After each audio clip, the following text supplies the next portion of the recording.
On our 6th wedding anniversary, my husband Victor, who had prepared a surprise for me, accidentally fell into the sea and vanished without a trace. When the tragic news came, I felt not a shred of grief. Shortly after Victor's funeral, I closed our joint accounts and contacted a lawyer to divide the assets that rightfully belonged to me. Because I knew Victor's death was a sham. His mistress was pregnant, and for the child he had always dreamed of, Victor concocted this scheme to deceive me. Later, Victor, holding his illegitimate child, went to great lengths to find me. Yet he took several steps back in shock upon seeing my bulging belly when I opened the door. You can bear children? Of course I can bear children, it's Victor who couldn't. After 6 years of marriage with Victor, I still hadn't gotten pregnant. I underwent countless tests and took numerous medications, yet conception remained elusive. Because of my infertility, my mother-in-law Anna frequently made snide remarks, never giving me a kind look, even publicly calling me a barren hen. Whenever Anna mistreated me, my husband Victor firmly stood by my side in support. He never resented me for being unable to bear children, instead, he treated me with even greater kindness. I had always believed our love was stronger than gold, convinced I'd found the man to entrust my life to. On our 6th anniversary, Victor prepared a truly memorable party for me. He booked a luxury cruise ship and invited prominent figures from all walks of life in Nan City to host a grand anniversary dinner for me at sea. But who could predict the sudden turn of events? While inspecting the cruise ship, Victor accidentally fell overboard and was lost without a trace. When the tragic news reached me, I fainted on the spot. Unable to accept Victor's departure, I blamed myself to the extreme, attributing his death entirely to my own actions. I bore all the blame and developed severe psychological issues, my physical health deteriorating day by day. Mother-in-law Anna never liked me to begin with, and after Victor's death, she constantly subjected me to verbal abuse and harsh treatment, making my life a living hell. Finally, on the anniversary of Victor's passing, after Anna once again pointed at my nose and screamed that I was the murderer who killed Victor, I chose to end my own life. I leaped from the high-rise balcony, my body shattered beyond recognition upon impact. Just a few days after my death, Victor, who had supposedly been dead for a year, returned. He wasn't alone. With him appeared my half-sister Nora, who was holding a 3-month-old baby in her arms. It turns out Victor had been secretly involved with Nora, the daughter of my stepmother Selena, who was the other woman in my parents' marriage. Nora got pregnant, and Victor desperately wanted the child. That's why he staged this fake death scheme to deceive me. My suicide paved the way for their happy family of 3. Victor and Nora shed crocodile tears holding their baby at my grave, then soon held a high-profile wedding ceremony. His marriage to Nora turned my suicide into an absolute joke. Perhaps heaven had eyes, I was reborn. It was the day of our 6th wedding anniversary with Victor, the same day he had his accident. In this life, I'm going to play along with Victor's little death game and make sure he enjoys it thoroughly. Time flew by, and soon it was 4 p.m. As I sat on the sofa, I glanced at my watch. Right on cue, the heart-wrenching wails of my mother-in-law Anna erupted outside. My son. You were still so young. How could you be so cruel as to leave me behind? How am I supposed to go on without you? The long-awaited drama had finally begun. A few minutes later, Anna entered in tears, her face streaked with snot and tears, looking utterly disheveled as she was supported by Nora's mother, Selena, my mistress-turned-stepmother. Anna, please restrain your grief. Don't cry yourself into sickness. While comforting Anna with these words, Selena glanced at me sitting on the sofa, her eyes flashing with a cold glint of ill intent. Cecilia. Victor had an accident. He fell into the sea while preparing a surprise for you. They've been searching for hours but found nothing. In my past life, when I heard that Victor had an accident, I felt dizzy and couldn't even stand steadily.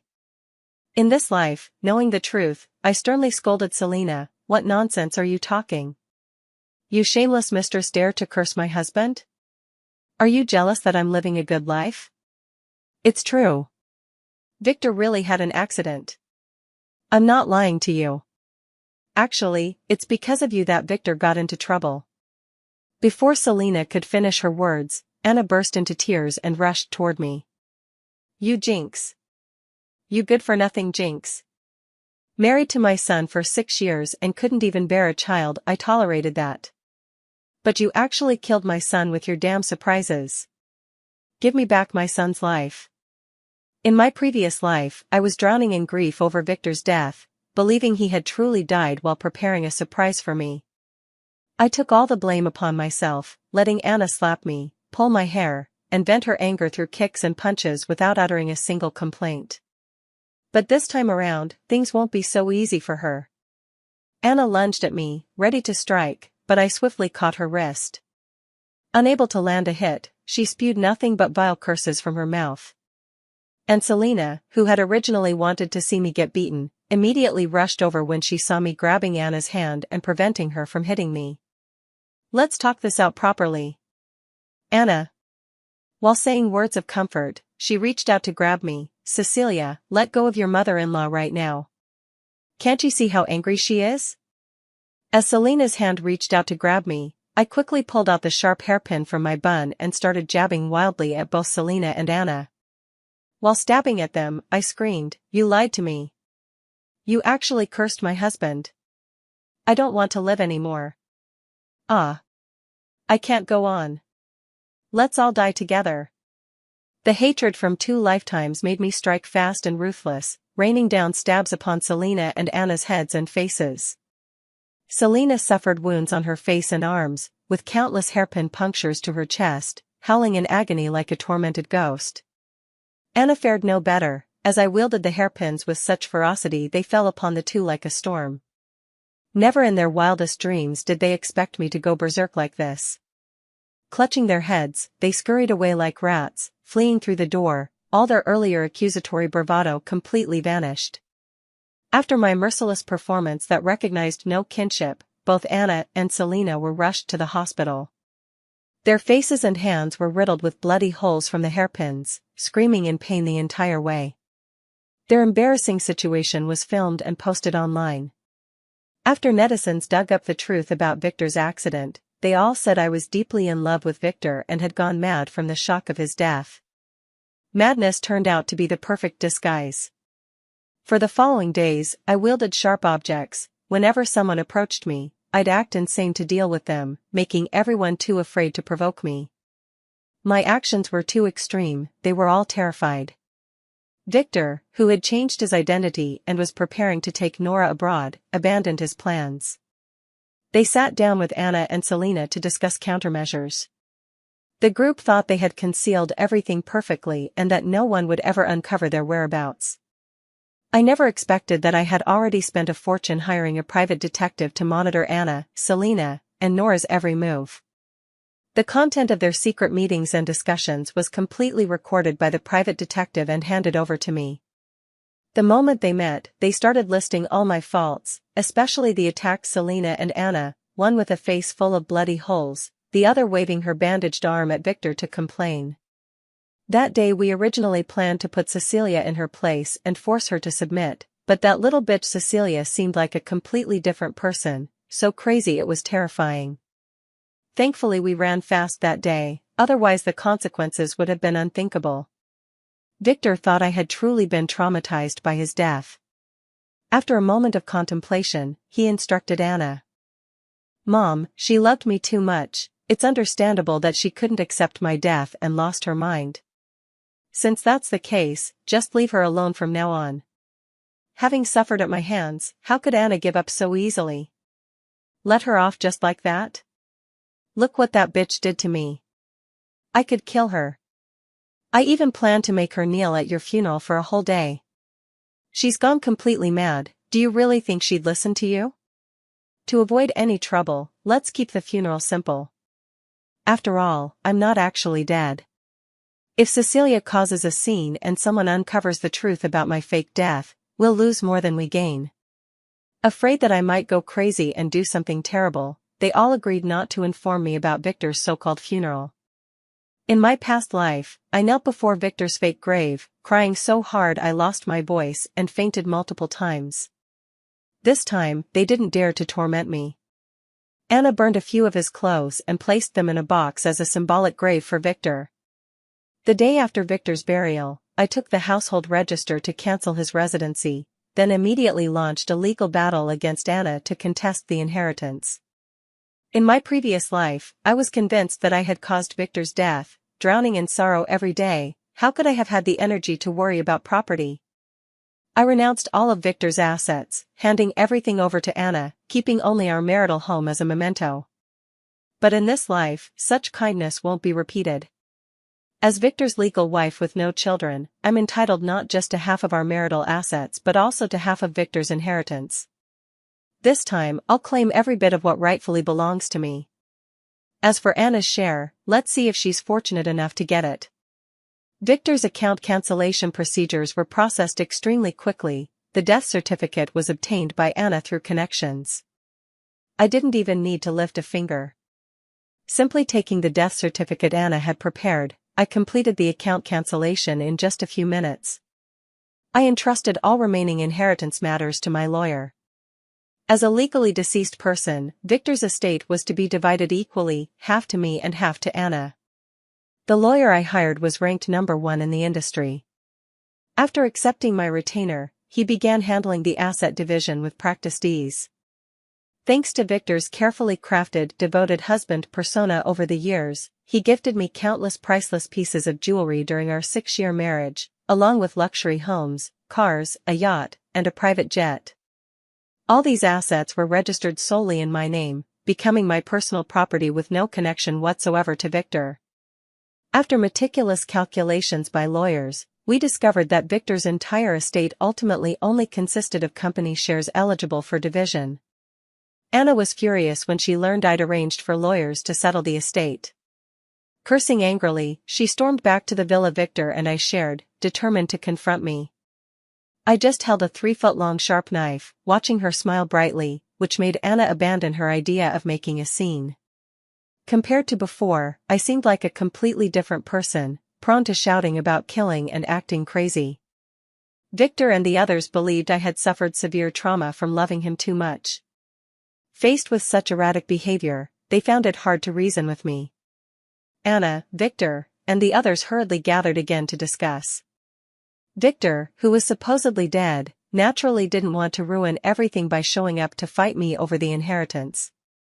So after deliberation, they unanimously decided to send my unfaithful, mistress-keeping father, Richard, to talk sense into me. My father Richard came to see me with his mistress Selina, who had bruises on her face, and their illegitimate daughter Nora. I watched coldly as Richard, Selina, and Nora entered. Thinking back, I hadn't seen Nora since Victor's death in my previous life. This time around, Nora is still safely in the country, all thanks to my earlier unconventional tactics. My different actions from my past life prevented Victor from taking Nora abroad to get married and start a family in peace. Compared to children, what they value more now is naturally the property. After all, it's not just a small sum, it's assets worth tens of billions. Nora shamelessly seduced Victor to bear his child precisely because she coveted his billionaire fortune.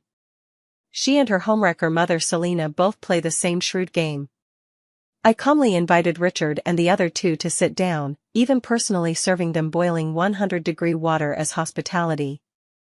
Richard and Selina, along with Nora, certainly weren't here for a drink of water. Richard took the lead, hypocritically expressing a few words of concern for me before bringing up the matter of the company. Cecilia, you don't understand anything about the company. It's best to maintain the status quo. Your mother-in-law has had it tough, and you're not short of money now. There's no need to make the relationship this strained. I curled the corner of my mouth and fixed my gaze on Nora. By this time, the baby in Nora's belly should have been over 3 months along, right? To secure her position, she really went to great lengths. She actually managed to produce a child. If Victor could have kids, our children would be running all over the place by now. So whose seed is really in Nora's belly? Seeing me stare at her, Nora immediately forced a smile. Sis, Dad only has your best interests at heart. The company is thriving now. A scandal between you and your mother-in-law fighting over inheritance would hurt the company's stock price. We're all family, we only want what's best for you. Please listen to us. I nodded, you're absolutely right. The company is Victor's life's work. It's the fruit of his labor. We can't let any negative news affect it. Hearing my response, expressions of joy flashed across Richard's, Nora's, and Selena's faces. The next second, I violently overturned the table in front of me. The scalding water on the table splashed all over Richard's family of 3. They hissed in pain from the burns. I suddenly leaped up and lunged at Nora, delivering a heavy slap across her face. You bitch. Who gave you the right to call me sister? How dare you, the daughter of a mistress, presume to meddle in my affairs? With half of Nora's face swollen, I grabbed her hair and started beating her mercilessly. Who gave you the nerve to come laugh at me for being a widow? You think you can watch me suffer? Dream on. I'd rather die than let you see me humiliated. After slapping Nora several times, I grabbed the baseball bat beside me and swung at Selena and Richard. You vile creatures, every single one of you is after the assets in my hands. Let me make this clear, Victor's company will forever belong to him alone. No one will ever take it away. From this moment on, I'll hold that company in an iron grip. Anyone who dares covet it will answer to me with their life. After a thorough beating, Richard fled in disgrace with his mistress Nora. The thrashing sent Nora straight to the hospital, though the baby in her womb remained unharmed. After all, my intention was merely to teach her a lesson. As for the child in her belly, of course it should remain perfectly healthy. Wouldn't it be most interesting if it were born, just like in my past life? The real fun only begins after the baby arrives, doesn't it?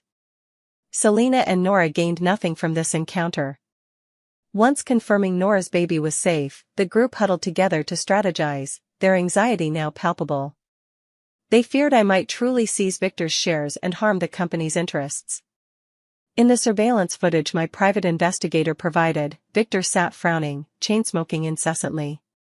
Nora coughed violently from the smoke, prompting him to stub out the cigarette. If it really comes to that, I'll have to show myself. You can't appear.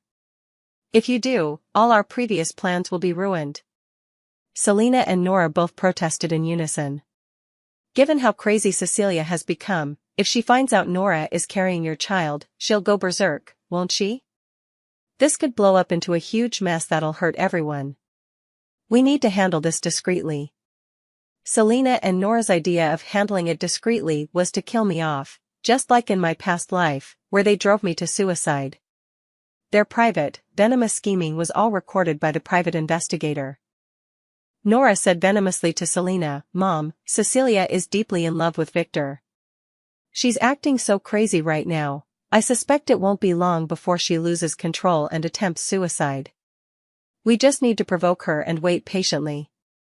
After all, Cecilia still holds the majority of the marital assets. If she dies, we'll become the rightful heirs and can divide her property." What if she doesn't kill herself? Selena retorted. Cecilia said confidently, "She'll kill herself. Don't worry. If she's still alive by the time I give birth, we'll find a way to finish her off. After all, her madness is already known to everyone. Having someone push her to commit suicide would seem perfectly logical, no one would suspect a thing." How utterly venomous these two are. Not only are they eyeing Victor's wealth, but also the assets in my possession. This must be why Anna kept provoking and picking fights with me in my past life. They still think I'm the same naive Cecilia from before, blindly devoted to Victor, believing they can eliminate me as easily as turning their hand. That suits me just fine. Under Selena and Cecilia's dissuasion, Victor gave up on the idea of returning. Meanwhile, I posted Victor's photos every day on forums and other social media platforms. Along with the caption, "I refuse to believe my husband is gone. He'll definitely come back. I'll protect the company for him, no one can lay a finger on it. No one." My posts and social media updates made Victor increasingly convinced that I loved him to death. Since I loved him so much, I would surely tolerate his infidelity. When he comes back from the dead, I will welcome him with open arms just like before. Victor was confident. He didn't interfere with the inheritance division anymore, and I quickly received the half of the shares that belonged to Victor. On the day I got the shares, I called Victor's arch-rival Alexander. "Alexander, can we meet?" I thought Alexander would refuse me, but to my surprise, he actually agreed to my meeting request. I arranged to meet Alexander at the private club owned by his family. I arrived at the private room of the club with a bare face half an hour early, expecting Alexander to be late. But when I pushed open the door, I found Alexander already seated inside, waiting for me. Alexander leaned back on the sofa, idly playing with a string of prayer beads that looked somewhat familiar. Seeing Alexander, who was known for his short temper and never spared anyone's feelings, actually nod at me and signal for me to take a seat. Since Victor and Alexander were sworn enemies, Alexander and I had never had any interaction before. In fact, I had even spoken disrespectfully about Alexander because of Victor. I wasn't sure if Alexander would agree to cooperate with me. I was just trying my luck. If it failed, it wouldn't be a big deal anyway. No nonsense, I went straight to the point. I came to you today to discuss a business deal. I know, you want to sell me the company shares you hold, right? Alexander's words startled me. Was he a mind reader? How did he know my plan? I instinctively asked in return, how did you know? I know a lot of things. Alexander chuckled lightly. Including Victor and Nora having a child together, including his faked death, and including you hiring a private investigator to look into them. After hearing Alexander finish speaking, I almost jumped up. You. Don't worry, I'm not here to expose you. I can work with you, but I have one condition. What's your request? Alexander's gaze lingered on my face before he finally uttered 6 words. I want to marry you. What? I had just sat down but immediately sprang back up. Are you out of your mind? I'm perfectly sane. As long as you marry me, I'll help you with anything you want. With so many young and beautiful women out there, why would you choose a divorced woman like me? Alexander grabbed my hand tightly. In my heart, you're an angel. The angel who pulled me out of the mire. His gaze held an intensity one couldn't comprehend, brimming with emotions I didn't understand. Though no stranger to romance, I recognized the affection shining in Alexander's eyes. He was the city's most eligible bachelor, handsome, wealthy, and talented enough to have women lining up from the southern to northern districts just for a chance with him. And with all the rumors circulating about Alexander's notorious indifference toward women, how could someone like him possibly be interested in me, a discarded woman abandoned by Victor? He must be joking. Or maybe he's trying to play me? After all, I had previously embarrassed him because of Victor. Rumors say Alexander holds grudges, and those who offend him never end well. Perhaps sensing my intense inner turmoil, Alexander sighed and handed me the prayer beads he'd been toying with. Look at this. I took the beads and was startled upon seeing the inscription. These are my lost prayer beads. How did they end up with you? You've forgotten? You don't remember me at all? A wounded expression flashed in Alexander's eyes. I was truly at a loss. He slowly reminded me, 20 years ago in Nan City during winter, did you rescue a helpless mother and child on the street? You gave them a bank card and told the little boy who had just lost his father to be strong. 20 years ago in Nan City, my only blood relative, my birth mother, couldn't accept discovering Richard's affair with Selena and their illegitimate daughter Nora, so she chose to end her life by cutting her wrists. That year's winter solstice was bitterly cold, with winds that cut to the bone. Having lost my mother, I wandered aimlessly through the streets. Then I saw a helpless mother and child weeping over a man who had just breathed his last. It turned out this pitiful pair had just lost the family's breadwinner. The lame woman and the young child cried their hearts out for the life ahead after losing their man. Standing on the street watching them weep, I too was streaming with tears. They were crying for their future livelihood, while I cried for having no mother. That year, though only 8 years old, I understood clearly that no amount of money would help a motherless child like me. I would be targeted by my father's mistress and her daughter, my life would become as worthless as grass. Perhaps I'll end up like my mother, killed by that mistress and her daughter, meeting a tragic end. So I handed the bank card in my hand to that grief-stricken woman. I told her there was money in the account, enough to raise her son. I wanted that mother and child to live well. Memories flooded back as I stared at Alexander in disbelief. I couldn't fathom how this extraordinarily handsome man with overwhelming presence could be the same tear-streaked, filthy little boy from 20 years ago, his eyes filled with confusion and pain on the streets. Fate is truly unpredictable. The little boy I helped 20 years ago has now grown into a powerful figure, and he has extended a helping hand to me. It suddenly dawned on me why I dared to come and negotiate with Alexander. Because in my past life, I had seen kindness in Alexander's eyes when he looked at me. Back then, I was heartbroken and drowning in pain because of Victor, when a renowned psychiatrist unexpectedly came to treat me. The psychiatrist once mentioned being commissioned by a certain gentleman. Could that gentleman have been Alexander? I recall the severe car accident I had before my suicide attempt, when Alexander carried my bloodied body to the hospital. I also remember how several business confrontations between Victor and Alexander always ended with Alexander conceding.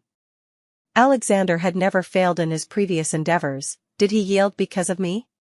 My mind was flooded with long-overlooked memories as Alexander gazed at me with deep affection from across the room. That day I found the Buddhist prayer beads you dropped and learned your identity. I vowed to repay you. But I was too late, you'd already married Victor. Alexander placed the Buddhist beads around my wrist. Cecilia, I know what you're planning to do next, and I'll help you. Marrying me is the fastest and best solution. Alexander explained that by marrying me, he could legitimately take over all the shares in my possession through our marital relationship without Victor noticing anything. He even offered to transfer equivalent shares from his own company to me if I had any concerns. What did I have to worry about? The money I already possessed was more than enough to last me several lifetimes. What I urgently desired now was for Victor and his despicable mother Anna to lose everything they had. Let Nora and Selena, that home-wrecking mother-daughter pair, learn the consequences of their failed scheming, a fate worse than death. Alexander and I went to get our marriage license the very next day. Though it was just a marriage of convenience, Alexander had prepared everything properly. He gave me a 20-carat diamond solitaire as a wedding ring. He also arranged dinner at the most coveted private dining restaurant. Flowers, violinists, all my favorite dishes, nothing was missing. I ate until my stomach was round and full. Just as I was about to leave after the satisfying meal, Alexander said he had prepared a surprise for me. Following his arranged guide, I arrived at the door of a private dining room in the restaurant. In the private room, Victor in disguise was having a farewell meal with Anna and Nora. Victor and Nora were flying abroad tomorrow, and throughout the dinner, Anna kept reminding them of various precautions. Apart from taking good care of themselves, they absolutely must take good care of Nora's unborn child, her precious grandson. Just as she was speaking with heartfelt sincerity, commotion erupted outside. You can't go in. We have rules here. No outsiders are allowed to disturb our dining guests. I raised my voice. I'm not some random outsider. The person dining inside is my mother-in-law. Isn't it perfectly reasonable for me to see my own mother-in-law? Sorry, ma'am. We need to check with the guests inside before letting you enter. Hearing my voice, the people inside were utterly stunned. Victor jumped up in panic. Why is Cecilia here? How did she find this place? Could she possibly know about my fake death? How is this possible? We've been preparing for so long, Cecilia never had a clue. How could she know the truth at this moment? Maybe she just happened to pass by? Selena said. Victor also didn't believe I would discover the truth. No matter what, I can't let Cecilia see me. I'll just have the waiter stop her and not let her in, Anna said immediately. As soon as the words were spoken, I started shouting outside, Mom! Mom! Why won't you see me? Even though Victor is dead, I'm still your only daughter-in-law. You'd rather have dinner with that homewrecker Selena and her daughter than see me? What kind of reasoning is this? Were you two inside plotting how to deal with me? That bitch Selena seduced my dad and got my mom killed. Now is she teaming up with you to kill me and steal my inheritance? I'm warning you, if you refuse to see me, I'll keep waiting right here. I'll call the press. Explain yourself. Why are you ignoring your daughter-in-law while cozying up to homewrecker Selena? I was screaming so loudly that restaurant patrons came out to see the commotion. Victor's death was still hot news, and there I was, making a scene like a madwoman, dignity completely abandoned. The crowd buzzed with gossip, theories flying in every direction. It's so pitiful, Cecilia used to be such a gentle person, but after her husband died, she turned into this state. Indeed, she was deeply traumatized. After all, she and Victor were known as the model couple in their social circle. Without her husband, unloved by her mother-in-law, and with that stepmother homewrecker taking over, she must be constantly anxious and afraid of being hurt. Listening to the discussions outside, Selena and the others inside turned pale with anger. My causing such a scene was certainly not a solution, they had to figure out a way to handle it. It seems she won't give up until she gets in today. Victor, leave through the window and hide for now. Selena immediately made the decision for Victor to escape through the window. Their private dining room was on the first floor with low windows, making this indeed the best option at present. Nora stood up and pushed open the window. Victor climbed onto a chair, stepped onto the windowsill, and jumped down. The moment his feet touched the ground, an agonizing scream tore through the air, ah! Victor never could have dreamed that beneath the private restaurant's window lay animal traps covered in broken glass and sharp objects. As he leaped forward, both his feet were caught in the animal traps. The pain was nothing to scoff at, he immediately let out a blood-curdling scream. To make matters worse, the shards of glass and sharp nails beneath his feet pierced his skin, leaving them drenched in blood. The agony was unbearable. Hearing Victor scream, Anna and Nora both rushed to the window and were shocked by the gruesome sight. Anna's heart ached beyond measure. Call an ambulance. Call an ambulance right now. We can't call an ambulance. This will make the whole matter public. We can't let all our efforts go to waste. Selena immediately intervened. What should we do then? Can't you see how much pain Victor is in? What if someone dies? I'll have my bodyguards take Victor out first, Selena said, immediately calling for her security team. Selena's bodyguards arrived quickly and promptly took Victor to the hospital. After witnessing her son being carried away by the bodyguards, Anna angrily slammed open the private room door. What are you doing? Cecilia, what exactly do you want? Can't I even have a meal in peace? Do you want to make life impossible for me? Of course you can eat, but why must you dine with that shameless homewrecker Selena and her illegitimate daughter Nora? Weren't you the one who despised mistresses and illegitimate children the most? Why are you befriending that shameless homewrecker Selena? Have you been bewitched by this mistress and her daughter? Have they convinced you to turn against me? Anna sharply tried to cut me off. What nonsense are you spouting? Who's a homewrecker? Cecilia, you're spouting insane nonsense. It seems you need to see a psychiatrist. I'm not crazy. Let me tell you, that homewrecker Selena is no good. Back then she seduced my father and drove my mother to her death. Now she's cozying up to you, she must be trying to use you against me. Tell me, what did she say to you? Selena's scandalous affair with Richard was common knowledge in South City back then. After the whole family moved to City A, fewer people knew about that past. She'd always thought she'd successfully reinvented herself. When I publicly exposed her history like this, especially with diners filming the scene, Selena turned green with rage. Cecilia, how dare you? Spreading vicious lies to ruin my reputation like this, just wait till I teach you a lesson today. I was waiting for her to teach me a lesson. Selena pounced on me furiously to hit me, and I met her with a resounding slap. Seeing Selena and me fighting, Alexander's men immediately stepped in to intervene. Of course, they only restrained Selena, leaving her defenseless to take the beating. Nora couldn't just sit back and watch. Despite being pregnant, she rushed in to help, only to be grabbed by the hair and shoved hard against a table, not harming her belly, but making her head hit the table. Then, she simply passed out. Seeing Nora unconscious, both Selena and Anna panicked, fearing for the baby in Nora's womb, screaming hysterically to get her medical help. Just like that, Victor and Nora were sent to the hospital one after another. Victor was discreetly transported by bodyguards without alerting anyone. But Nora's case was different. Her ambulance blared through the streets with reckless urgency. Within 2 minutes of Nora being wheeled into the emergency room, news of her 3-month pregnancy had already spread like wildfire. The scandal of an unmarried heiress carrying a child successfully ignited everyone's curiosity. Especially after learning that this wealthy heiress's mother was once a renowned hostess in a southern city bar, and how she hooked up with Richard, got pregnant, and drove his original wife to suicide. What a spectacular backstory. The internet exploded. Videos and photos of Selena dancing provocatively in nightclubs, cozying up to countless men, flooded social media. Even obscure, short clips started circulating everywhere, all featuring Selena without exception, with men, naturally, changing every day. It was hard to tell what was real, but one thing was certain: as the star attraction of those nightclubs, Selena was no innocent girl. Like mother, like daughter.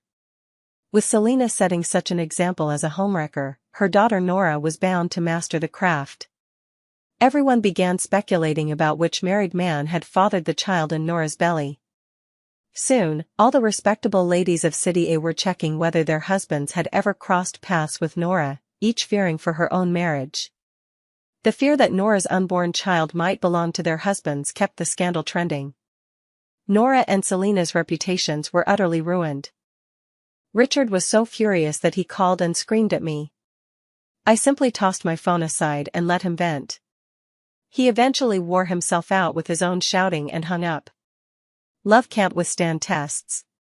Richard, that cheating scumbag, was initially drawn to Selena's youth and beauty, along with her so-called helpless circumstances. He had always believed Selena was a pure white lotus rising untainted from the mud. But after seeing Selena's viral videos everywhere, Richard began to question Nora's true identity. He arranged for someone to conduct a paternity test. Meanwhile, Victor was hospitalized with both legs crushed by animal traps. After undergoing a lengthy surgery for his severe injuries, he finally regained consciousness. The moment he opened his eyes and picked up his phone, he saw the negative news about Nora and Selena. Victor was so furious he nearly spat blood. Why had this happened? Before his involvement with Nora, there hadn't been a single negative rumor about Selena or Nora. Cecilia had never spoken ill of them either, so Victor had always believed Selena and Richard were properly married. Who would have guessed it was actually a case of the mistress replacing the wife? No wonder Cecilia and Nora had always been on such cold terms, and why she and Richard barely interacted. The reason was here all along. Victor was starting to regret it, but things had already come to this. He needed a child. Cecilia hadn't given him a child in 6 years, and now he'd finally gotten Nora pregnant. This baby was hard-won, he couldn't just give it up. The only way forward now was to let the child be born first. After that, he'd cut ties with Nora for good, take the baby back, and hand it over to Cecilia to raise, claiming they'd adopted it from an orphanage. He had his countermeasures ready, while Nora, whose reputation was in tatters, found her phone flooded with calls and her social media inundated with countless hateful private messages. Some even tracked down her whereabouts, following her to throw feces and rotten eggs. Unable to stay in the country any longer, Nora hastily discussed with Victor, and the two chartered a private jet to flee abroad and escape the backlash. The moment they left, the company's stock transfer began to proceed in an orderly manner. Victor dared to fake his death and leave because he had entrusted the company to his most trusted person, Stephen, to take the helm. He wasn't afraid of Stephen betraying him. After all, Stephen had fatal leverage in his hands that Victor controlled. Only, Victor miscalculated one thing: if he could know Stephen's secrets, then so could others. When I, accompanied by Alexander, threw the evidence of Stephen's hired murder and drug trafficking on his desk, he immediately defected. Besides Stephen, the company had other key loyalists like Victor. Alexander and I took them down one by one, and soon they all surrendered. I knew all of this was thanks to Alexander, one of the most powerful figures in City A at the moment. Victor's loyalists surrendered so quickly solely out of fear of Alexander, not because of me. The transfer of company shares went unusually smoothly, completed in less than a month. All the shares have been scooped up by Alexander, leaving only those in Anna's hands. Alexander wanted to resort to extreme measures, but I refused. I told Alexander that I was already quite satisfied with how things stood. Anna's shares must be kept intact. After all, I'm still waiting to witness a grand spectacle. This show will only truly shine when Victor and Nora's child is born. Time passes so slowly. By my count, there are still 6 months left until Nora and Victor's child is due. Waiting always makes one restless, especially when faced with uncertainties. To keep my anxiety at bay, I started finding things to occupy myself. Things like shopping, spa treatments, or having afternoon tea with friends. I even began frequenting nightclubs, drinking and dancing. Many of these were experiences I'd never had in my previous life. Every time I went clubbing for drinks and dancing, I'd inevitably run into Alexander. There he'd stand, shirt tucked neatly into his trousers, hands casually slipped into pockets, watching me from that deliberate distance. His handsome features attracted the attention of many women, yet not one dared to approach him for contact information. Alexander was too aloof, his entire demeanor warning others to keep their distance. Only when I was drunk, when I was being unreasonable, would he reveal a helpless smile. He would send my drunk self home, stepping in to deal with the many sleazy men at the nightclub for me. Leaning against the passenger seat of his luxury car, I watched Alexander focus on driving. Something stirred in my heart, an itchy feeling. I realized Alexander was truly, incredibly handsome. Especially when he smiles, it's extraordinarily handsome. I admit I was utterly captivated by his beauty. So when Alexander invited me to his home for dinner, I didn't refuse. I thought it would just be Alexander, but unexpectedly, his mother was there too. 20 years had passed, and the helpless woman's face was now etched with wrinkles. Seeing me, she smiled and wheeled herself over, grabbing my hand. "Thank you. Cecilia, thank you for saving us, both me and my son back then." Dinner was personally prepared by Alexander, a simple meal of 4 dishes and a soup, all of which happened to be my favorites. I thought I would feel awkward, but surprisingly, I found myself completely at ease. Alexander's mother was incredibly gentle. The kindness she showed me melted away all my defenses. It was already 10 p.m. when I left Alexander's villa, and he drove me back to my place. He remained the perfect gentleman, reaching over to fasten my seatbelt for me. Perhaps because of the glass of red wine I'd had that evening, I felt slightly tipsy. As Alexander leaned in, my hand moved uncontrollably to play with his hair. His hair was thick and lush, jet black and glossy, with a texture just as wonderful as I'd imagined. As if possessed, I blurted out, "What shampoo do you use?" Alexander didn't answer me, but suddenly changed direction as he lifted himself, sealing my lips with his own. What followed seemed perfectly natural. I didn't dislike Alexander, so I accepted his further exploration of me. We were remarkably compatible. He showed me what true rapture felt like. I never knew intimacy between a man and woman could be so profoundly enjoyable. After 6 years of marriage to Victor, I'd never experienced anything so deeply moving. I fell in love with exercising with Alexander.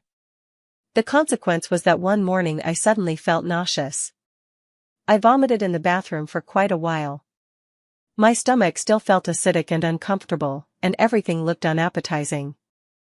Thinking I had stomach problems, I went to the hospital for a checkup. The results showed my stomach was completely normal. The examining doctor reminded me, "Could you be pregnant?" After this reminder, I went to the gynecology department and went through the full battery of blood and urine tests. The obstetrician told me, "Congratulations, you're pregnant.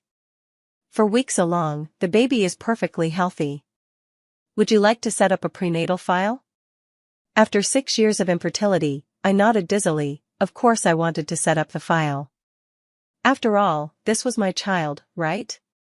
As I was filling out the prenatal forms, hurried footsteps echoed from outside. I turned around and saw Alexander rushing in without any trace of composure. "Darling, we're having a baby?" I nodded, feeling something was off. Why did he call me his wife? We had already registered our marriage, so calling me his wife seemed correct. The child was Alexander's, so it was our child. That also made sense. Then why did it still feel wrong? It wasn't until Alexander carried me into his Maybach and took me to his luxurious villa that it finally clicked. Didn't Alexander and I have a marriage of convenience? How did we end up having a child together? How are we supposed to get a divorce now? Divorce doesn't seem like a bad deal for me, after all. Alexander did say half his fortune would be mine when we got married. But a child shouldn't grow up without a father. Children from single-parent families probably won't be very happy, right? I'll see how Alexander behaves first. If his attitude is good and he doesn't mess around, I might still accept having him as the father of the child I'm carrying. If all else fails, keeping the child but cutting out the father is also a viable option. The days passed one by one, and the pregnancy was utterly miserable. I couldn't keep anything down. Whatever I ate, I vomited, and I lost so much weight that I became a shadow of myself. Alexander tried every possible way to prepare meals for me. It became routine for him to drive from the south to the north of the city in the dead of night just to buy the snacks I craved. I'd drool at the thought of the food, but the moment he brought it back, I'd take one look, shake my head, and push it away. Yet he never showed the slightest irritation, always smiling cheerfully. Amid this bittersweet struggle, my little one had already grown to over 3 months in my belly, and my morning sickness eased considerably. Alexander always made time to accompany me for my prenatal checkups and unfailingly prepared nutritious meals for me every day. When the baby in my womb was 5 months old, Victor and Nora, who were hiding abroad, sent good news. Nora had given birth to a healthy baby boy weighing 8 pounds. This was indeed good news, and the story was finally coming to an end. I couldn't wait to see the delightful expression on Victor's hateful face, so I asked Alexander to help me with one thing. The advantage of marrying a powerful and influential husband is that anything you ask him to do gets executed swiftly. Yet within just one day, Victor was confirmed alive. Victor appeared abroad. Victor and Nora were spotted together at a maternity hospital overseas, delivering their child. Photos and videos of the couple beaming while holding their newborn spread like wildfire across the internet. After months of public speculation, the mystery of who fathered Nora's baby was finally solved for all to see. No one expected it would be Victor. Isn't this the classic case of a scumbag man and a shameless woman? Selena shamelessly seduced Richard back then, which led to my mother's death. Now her illegitimate daughter has followed her example by seducing my husband and even bore his illegitimate child. The public outrage was predictably intense. Wave after wave of trending hashtags exploded across the internet. The more Victor's carefully crafted loving husband persona had been admired, the harder the backlash hit. Both he and Nora became objects of universal scorn. The all-powerful netizens began digging into Victor and Nora, uncovering every detail of their affair. The scandal remained trending endlessly, with Anna and Selena also getting dragged into it. At first, they didn't dare leave home, but they couldn't stay indoors forever. Every time they went out, their car tires would be slashed, windows smashed, and dead rats, snakes, and various reptiles would be thrown into their vehicles.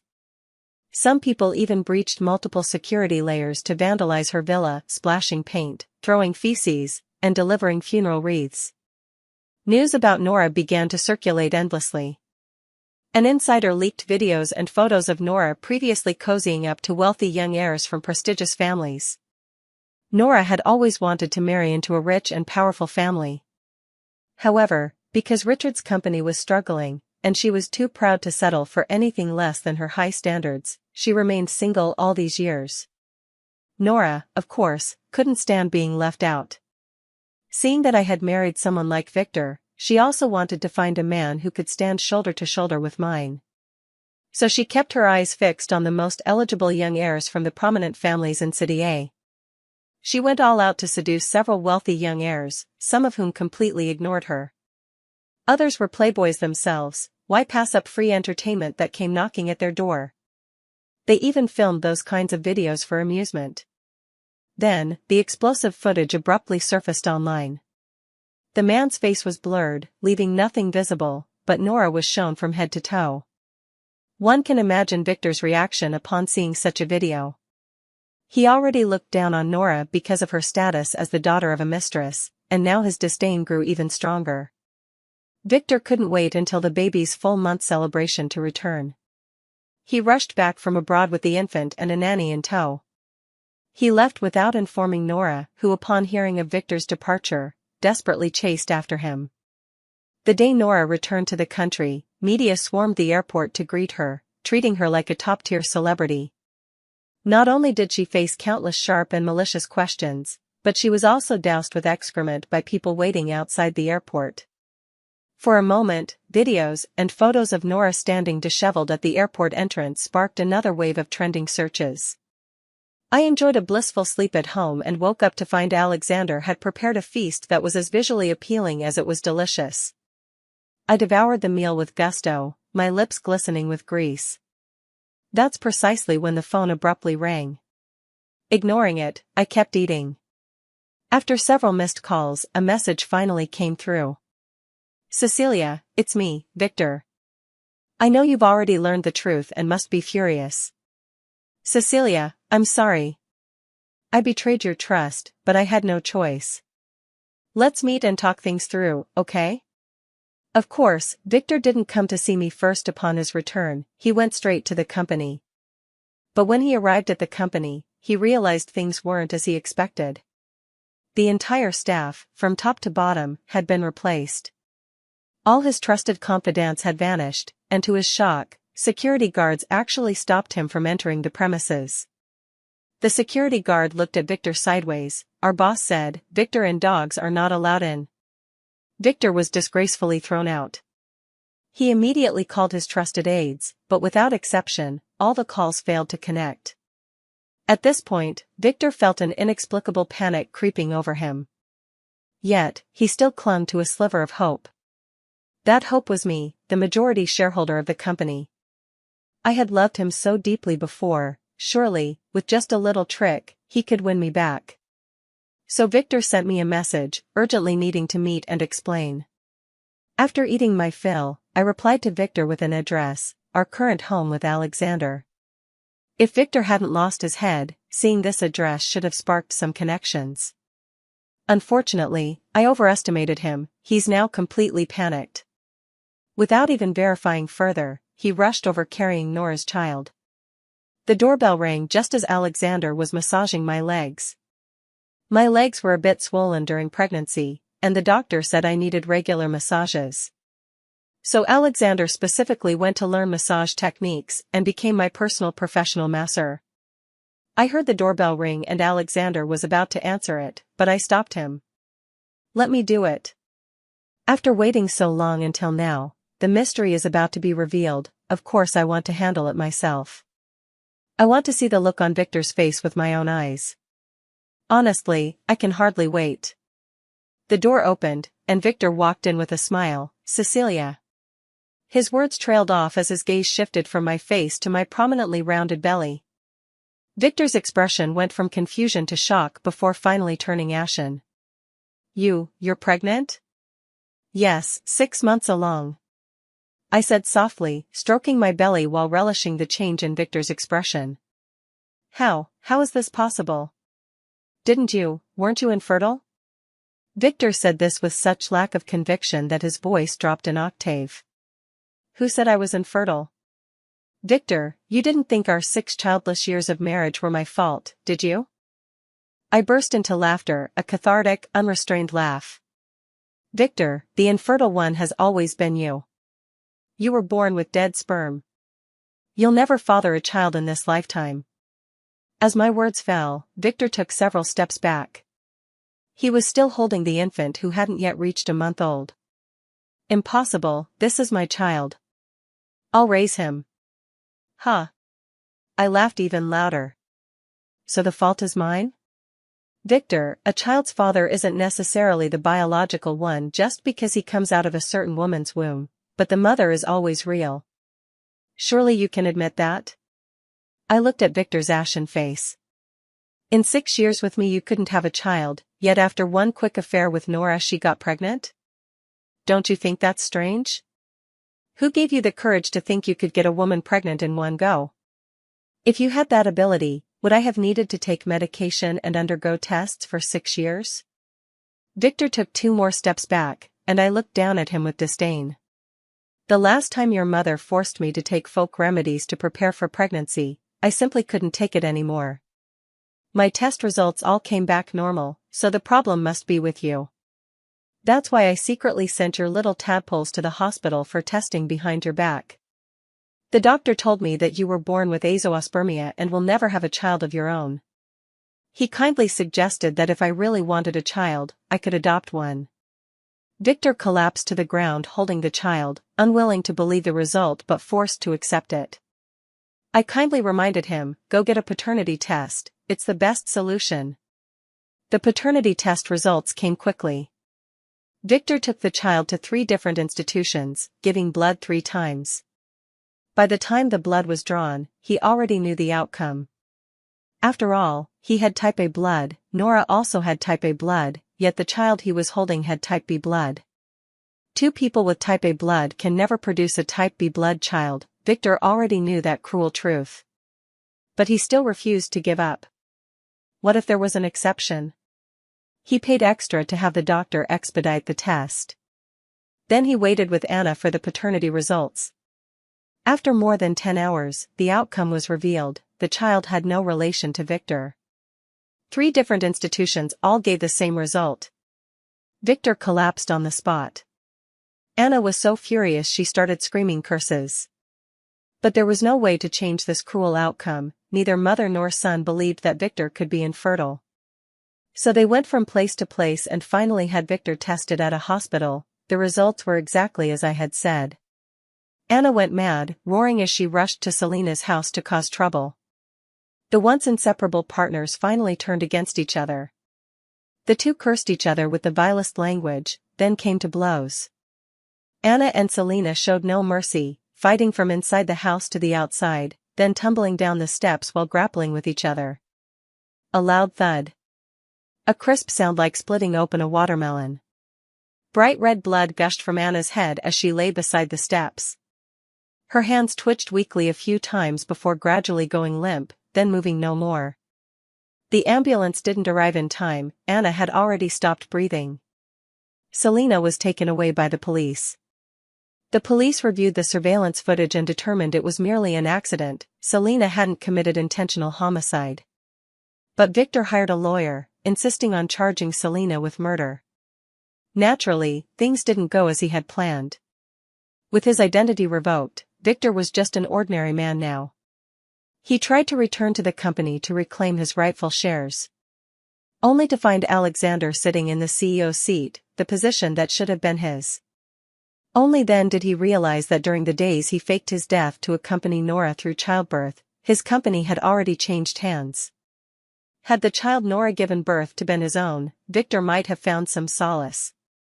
At least his sacrifices would have yielded some return. Alas, after all this time and effort, he had lost his company, his mother, and now the child wasn't even his. Victor couldn't accept such an outcome, and what followed was inevitable.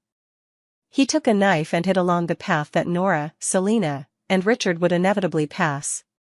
Thus occurred the triple homicide that shocked City A. Victor was arrested. The death penalty was certain. While awaiting execution, he had his lawyer request to see me. I went to the prison. Victor had aged considerably, his hair already turned white. Gone was the spirited demeanor he once had. Slowly picking up the phone, he choked out, "Cecilia, I'm sorry. Saying sorry now is far too late." Of course I wouldn't accept Victor's apology. I didn't come here today to give him peace of mind. I want him to suffer even in death. Victor, do you believe in karma? Since you're about to die, I'll tell you the truth. I come from the future. I know everything about you and Nora. In my past life, you two killed me, leaving not even a trace of my body. But in this life, I came for you both. And I'm very satisfied with how things have turned out for you. Without waiting to see Victor's reaction, I hung up the phone. As I turned to leave, I faintly heard a sound coming from behind me. I didn't look back, just gently placed my hand on my belly as I walked forward step by step, never turning back. Outside, the sunlight was perfect. The door of the familiar Maybach opened, and an extraordinarily handsome tall man with long legs came running toward me with a smile. I threw myself into his arms and wrapped mine around his waist. "Alexander, it's so wonderful to have you."